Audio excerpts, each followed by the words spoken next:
Antaranya menghadirkan akademik atmosfer yang berskala internasional. Ya. Beberapa seminar-seminar internasional kita lakukan, kemudian jalinan kerjasama dengan perguruan tinggi internasional telah kita lakukan. Menarik itu adalah kemarin seminar internasional mendapatkan rekor muri. Lalu dilakukan sebuah seminar internasional yang kemudian pesertanya sampai 40.000 peserta. Itu sebenarnya kita ingin supaya publik puas dengan pelayanan kita yang ada di kampus ini. Karena suka atau tidak suka, kampus itu tidak boleh mengecewakan publik. Iya. Tidak boleh mengecewakan mahasiswa. Dia harus membuat mahasiswa itu bahagia. Apabila ada masalah mahasiswa harus segera sampaikan ke kami, lalu akan kami segera respon. Dan kita tuntut memang dosen itu tidak juga boleh tidak menjawab WA mahasiswa. Dia harus menjawab WA kadang mahasiswa. Kita yang takut atau enggan sungkan memberikan saran masukan, lewat podcast ini. Sampaikan kritikannya sebebas-bebasnya. Ya, tidak akan ada efeknya. Ya, nggak ada diskriminatif di.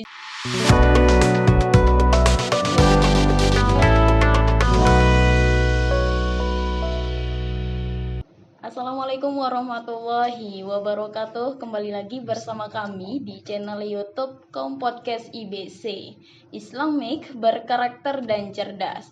Nah, pada kesempatan kali ini, sebelum itu untuk teman-teman yang menonton video ini, mungkin jika video ini bermanfaat untuk teman-teman yang ada di rumah atau dimanapun berada, bisa untuk klik subscribe channel kami Kaum Podcast, dan juga jangan lupa untuk klik tanda lonceng yang ada di bawah untuk bisa mendapatkan informasi-informasi dan gak ketinggalan dengan konten-konten yang kita sajikan dalam channel ini begitu.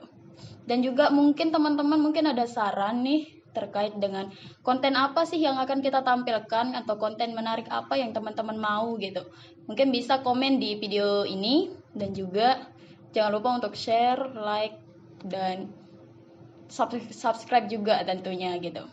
Nah, pada hari ini saya Pia Kamelia balik lagi menemani teman-teman yang ada di rumah atau dimanapun berada untuk menyapa atau ngobrol santai terkait bagaimana program-program atau program-program yang ada di Universitas Muhammadiyah Mataram ini begitu.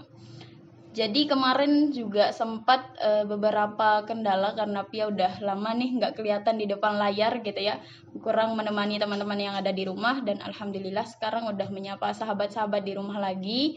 Dan tentunya kita sekarang pada siang hari ini kita sudah bersama dengan narasumber kita, yakni Bapak Dr. Syafril SPD, salah satu Wakil Rektor 1 yang ada di UMMAT atau Universitas Muhammadiyah Mataram.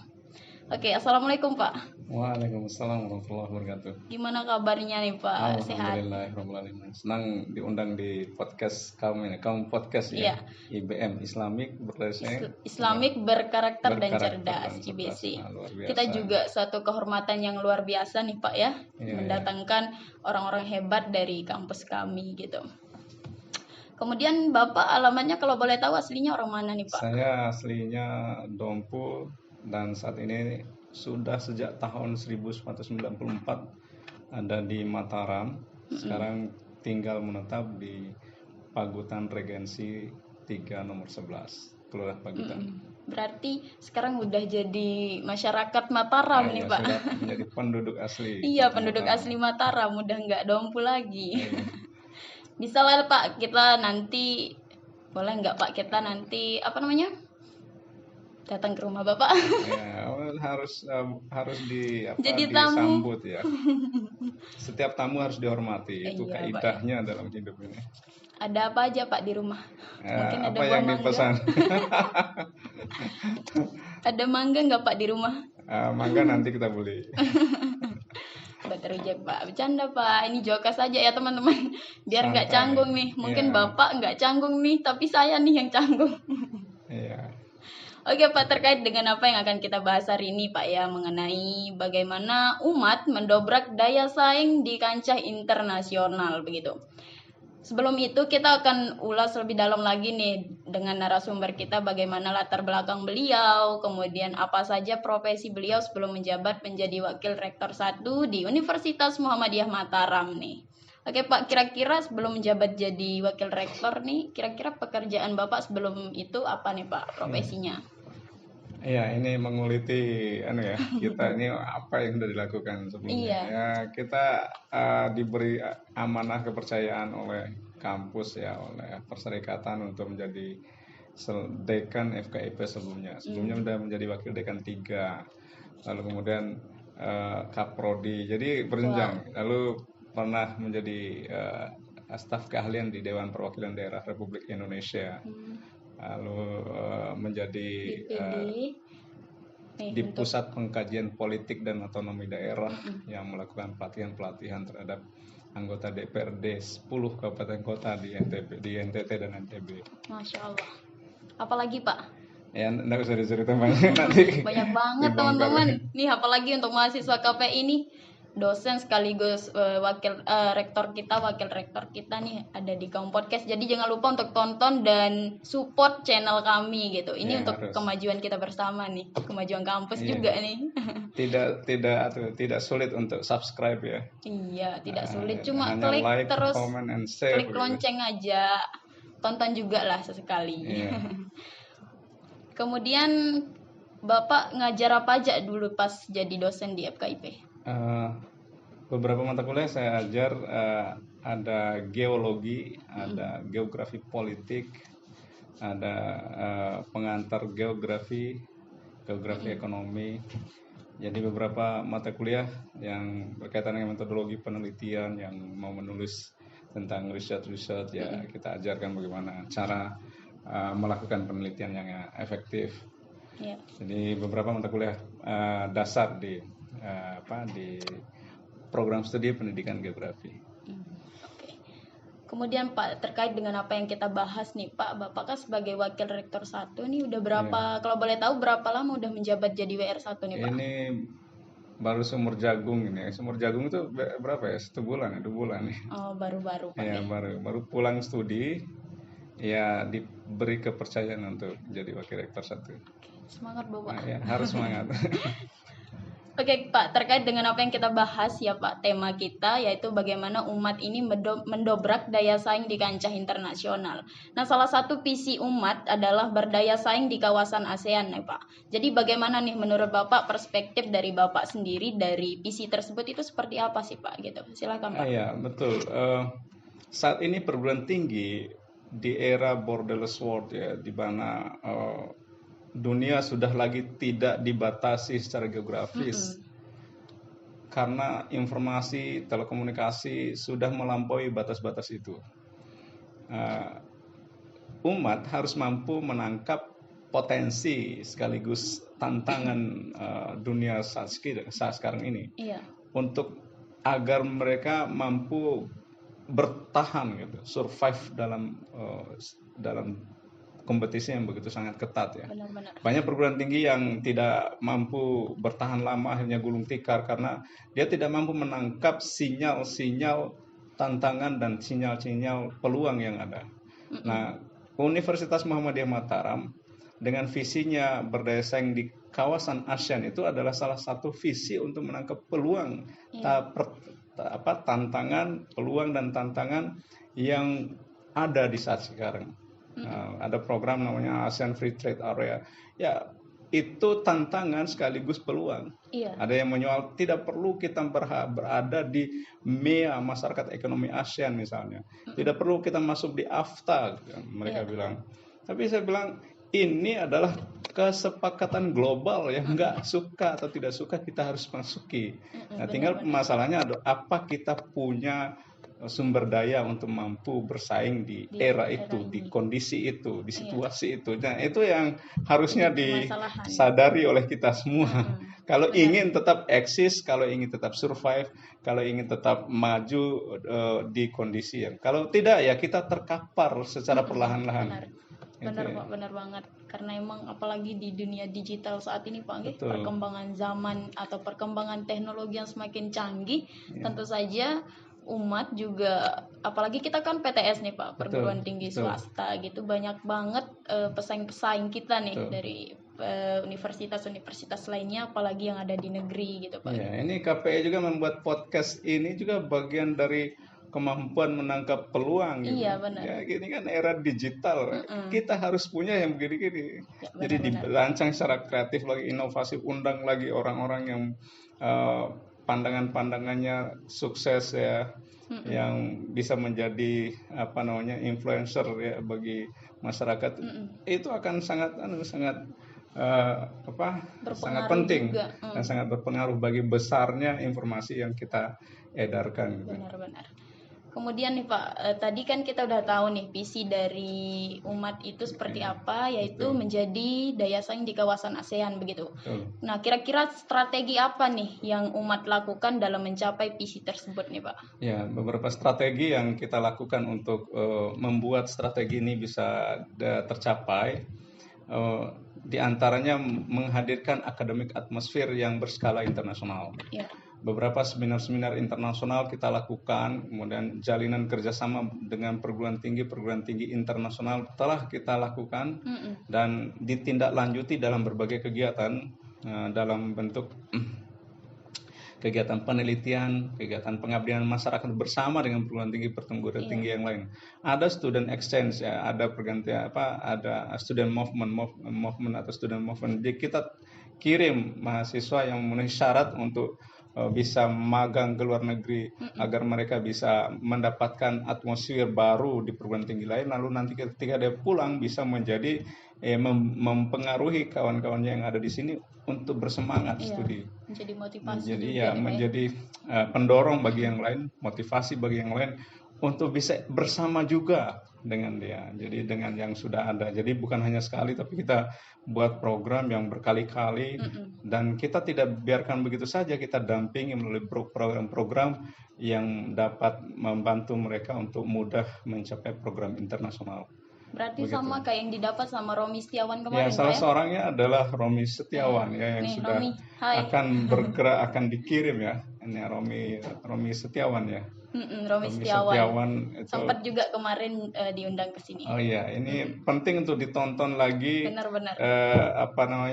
Podcastnya Romi Setiawan itu dicek apa strategi dia sehingga bisa menjadi salah seorang mahasiswa yang terpilih untuk magang internasional. Itu penting, kita harus di kondisi yang seperti ini kita dituntut untuk mencari banyak pengalaman dari berbagai negara. Salah satu mahasiswa itu yang ada di Nusa Tenggara Barat dari berbagai perguruan tinggi itu cuma Romi Setiawan yang dapat gitu Pak ya. Yang ada di kampus Umat, cuma Romi gitu. Nah, terkait dengan strategi nih Pak, banyak kan program-program yang dibuat oleh Umat, kemudian kerjasama dengan perguruan tinggi yang ada di kawasan ASEAN itu sudah dilakukan semua Pak ya? Betul. Nah, kemudian program-program yang berskala internasional nih Pak, yang sudah dilakukan atau yang akan dilakukan itu oleh Umat apa saja nih Pak? Boleh kita tahu nggak sih? Salah satunya yang menarik itu adalah kemarin seminar internasional mendapatkan rekor muri. Saya pernah dengar itu Pak beritanya. Ini peserta rekor seminar terbanyak selama proses pembelajaran daring diberlakukan di Indonesia. Lalu dilakukan sebuah seminar internasional yang kemudian pesertanya sampai 40.000 peserta. Itu saya juga kaget, saya kira hanya 4.000. Selama ini kita mengikuti kegiatan seminar daring atau kegiatan Zoom meeting dan sebagainya, kita hanya paling 1.000 atau paling maksimal 3.000. Ini 40.000, luar biasa. Itu yang mengikuti seminar itu, yang 40.000 orang itu apakah dari kampus dari lain berbagai juga? negara, ada di Malaysia, negara. ada Thailand ya yang terlibat di dalamnya ya. Jadi beberapa praktisi kesehatan kefarmasian itu ikut terlibat dalam seminar internasional itu. Ya, kita patut bangga karena kita sudah mencetuskan satu program seminar internasional dan mendapatkan rekor muri. Untuk mendapat rekor muri kan tidak mudah ya. Iya benar. Pesaingnya juga berskala internasional, seluruh dunia gitu. Betul.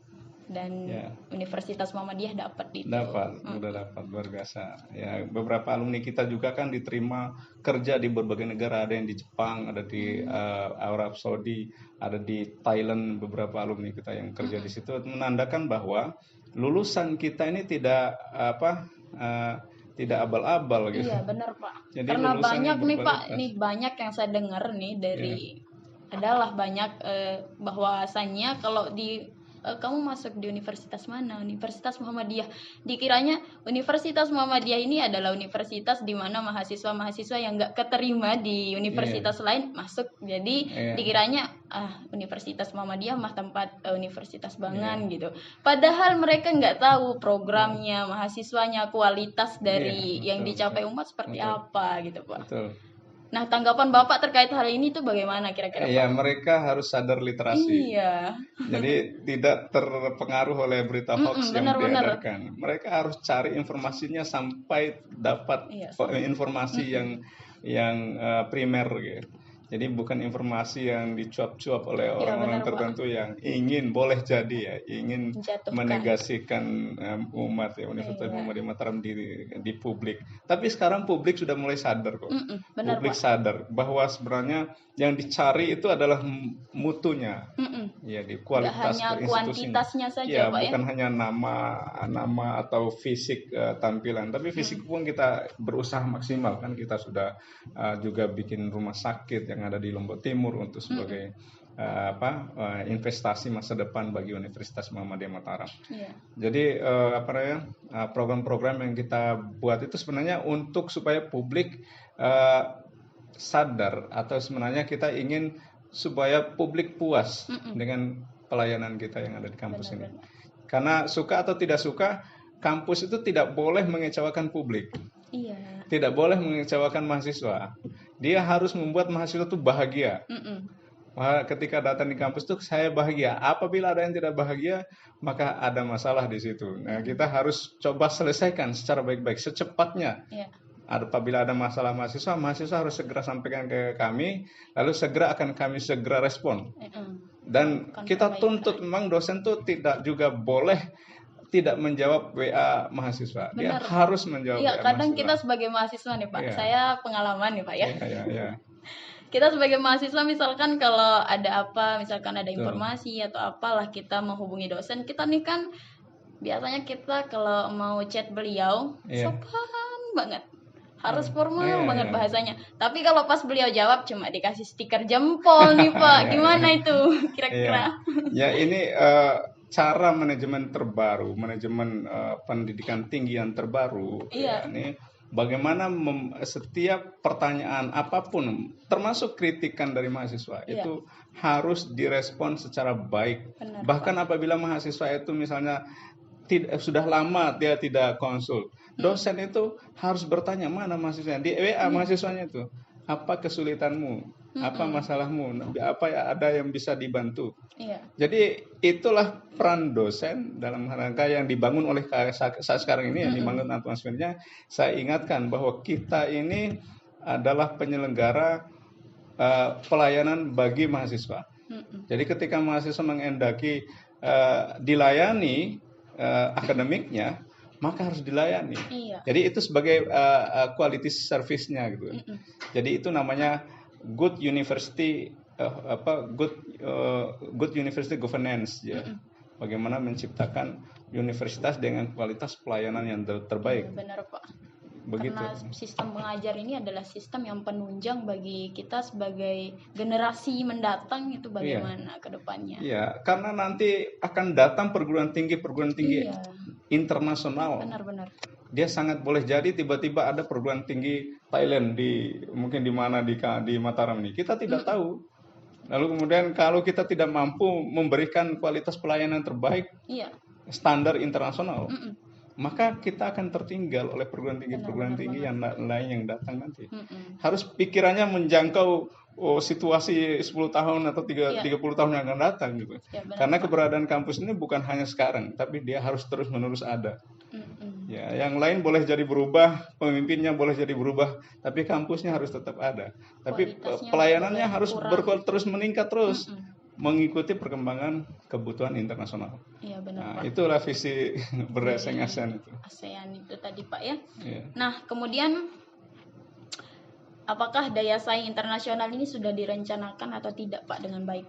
Sudah, milestone-nya sudah ada bertahap gitu ya. Jadi milestone per 5 tahun sekali perubahan-perubahan itu sampai Milestone kita sampai pada tahun sampai dengan tahun 2028. 2028 itu kita berharap bahwa Ya. kampus kita ini sudah menjadi kampus internasional. Harapannya ya.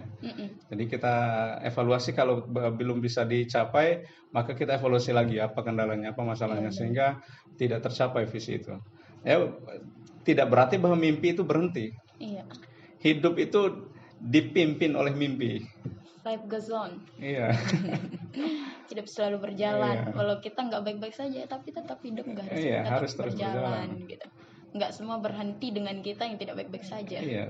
Dan harus punya mimpi. Sebab kalau tanpa mimpi, Iya. kita tidak punya arah mau kemana. Benar gitu. Pak, benar.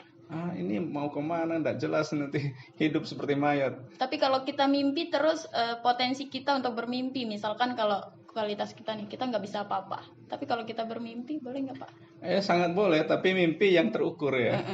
Jangan Yang juga penting mimpi harus yang dicoba terlalu dulu. melampaui, terlalu berlebihan. Ya. Benar-benar. Mimpi secara proporsional, sesuai dengan yang kita kapasitas kita, kemampuan. Tapi asah terus juga. Kalau ada kendala, diasah lagi, dibentuk lagi kemampuan itu supaya mimpi itu bisa dicapai. Benar. Nggak ada yang boleh mengklaim diri kita nggak bisa, diri kita gagal kalau kita sendiri itu belum mencoba. Betul, gitu Pak ya. Betul.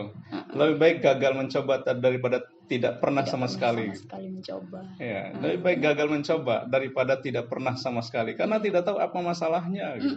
Kalau orang yang gagal mencoba, dia tahu masalahnya ada di mana, sehingga dia gagal. Karena itu dia tidak akan melakukan kegagalan yang sama seperti keledai tidak akan pernah jatuh pada lubang yang sama. Jadi itu yang harus dicamkan oleh kita semua ya. Jadi penonton podcast ini. Apalagi nih untuk sahabat-sahabat Kom Podcast nih, untuk mungkin ada saran-saran nih dari kalian atau perspektif kalian nih dari teman-teman yang menonton video ini, mungkin saran apa sih yang ada atau mungkin kekurangan dari umat ini seperti apa gitu ya Pak ya. Betul. Mungkin ada yang nggak puas selama menjadi mahasiswa di Universitas Muhammadiyah Mataram, bisa komen di bawah. Bagus ya. Apabila ada yang takut atau enggan sungkan memberikan saran masukan, lewat podcast ini. Sampaikan kritikannya sebebas-bebasnya, ya. Tidak akan ada efeknya. Ya, nggak ada diskriminatif di sini. Kalau ada yang memberikan efek, nanti datang ke saya baik-baik ya. Ya, insya Allah kami juga dari pihak podcast kalau memang ada kiriman masukan atau kritikan untuk universitas, mungkin kita juga bisa sampaikan ke atas. Gitu. Iya, betul.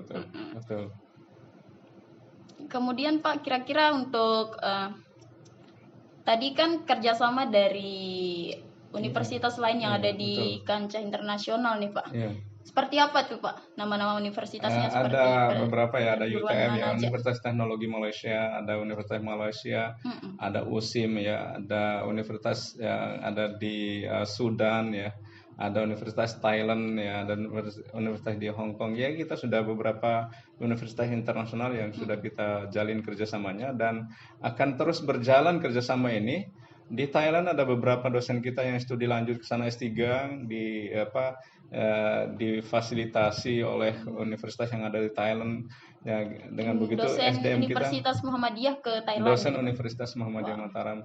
Ya, beberapa kan alumni kita ada yang dari Amerika, dan alumni Australia, ada alumni ada alumni Jepang juga di kita ini. Banyak sebenarnya, cuman mungkin karena tidak banyak yang mengekspos mereka, ya kesannya menjadi kecil gitu. Ya karena tadi mereka hidup dalam kolam gitu. Nah, podcast ini saya kira salah satu instrumen untuk membuat orang itu masuk ke dalam samudra. Ya benar. Kita jadi bisa mengenal umat itu seperti apa sih? Betul. Karena banyak nih dari teman-teman mungkin belum kenal umat seperti apa, kesannya kayak umat itu cuma gini-gini aja gitu Pak ya. Tapi melalui podcast ini semoga umat bisa dikenal lebih banyak orang dari lapisan masyarakat yang beragam dan juga tidak dipandang sebelah mata lagi. Betul. Oke, untuk teman-teman mungkin terima kasih nih udah. Mungkin sebelumnya Pak, kira-kira nih pesan dan kesan Bapak nih untuk kita semua sebagai mahasiswa, khususnya yang ada di program studi maksudnya mahasiswa di Universitas Muhammadiyah Mataram nih, khususnya mahasiswa umat gitu. Bagaimana nih Pak kira-kira kesan pesannya untuk kita semua?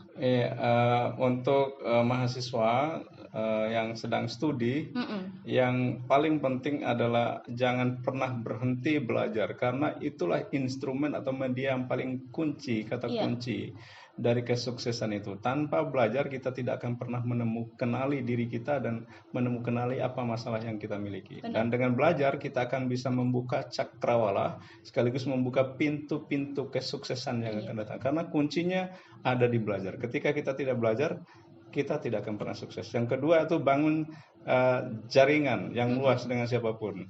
Jangan pernah memutuskan silaturahim dengan teman-temannya. Jangan pernah mengganti-ganti nomor HP, karena boleh jadi nomor HP yang diganti itulah yang akan dihubungi oleh temannya untuk mendapatkan pekerjaan. Jadi boleh jadi yang saya tahu nomornya ini ternyata udah diganti, akhirnya dapat oleh orang lain, karena nomor HP itu mestinya juga dimiliki. Jadi silaturahim dan seterusnya. Dengan begitu insya Allah kita akan bisa sukses, dan mudah-mudahan ya mahasiswa sekalian sukses dan dalam keberkahan Allah, itu yang penting juga. Amin. Saya kira itu ya. Ya. Untuk teman-teman nih tadi pesannya buat mahasiswa nih, nggak boleh nih sering-sering ganti gonta nomor HP. Kalau diputusin pacar ganti, pacar yang satu mutusin ganti, nggak boleh. Karena mungkin itu jalannya teman-teman kita yang lain cari rezeki gitu Pak ya.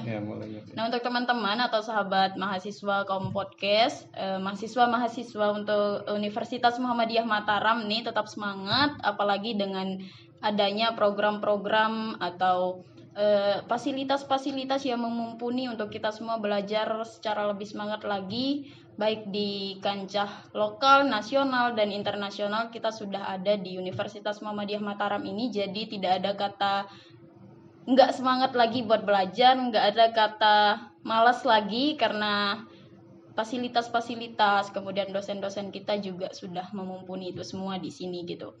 Jadi untuk teman-teman yang ada di rumah maupun dimanapun berada, terima kasih udah ngikutin kegiatan kami dari awal sampai akhir, karena semoga dengan program-program yang kami tayangkan dapat bermanfaat dan memberikan keberkahan untuk kita semua. Dan terima kasih Pak ya sudah hadir di podcast kami. Sama-sama. Semoga mungkin nanti kedepannya kita bisa ngobrol lebih dalam lagi nih terkait umat kedepannya seperti apa gitu. Ya, untuk umat kita harus selalu siap ya. Ya, harus. Nah untuk teman-teman jangan lupa untuk tonton, like, komen, dan share sebanyak-banyaknya video kami. Jangan lupa untuk klik subscribe Kaum Podcast gitu.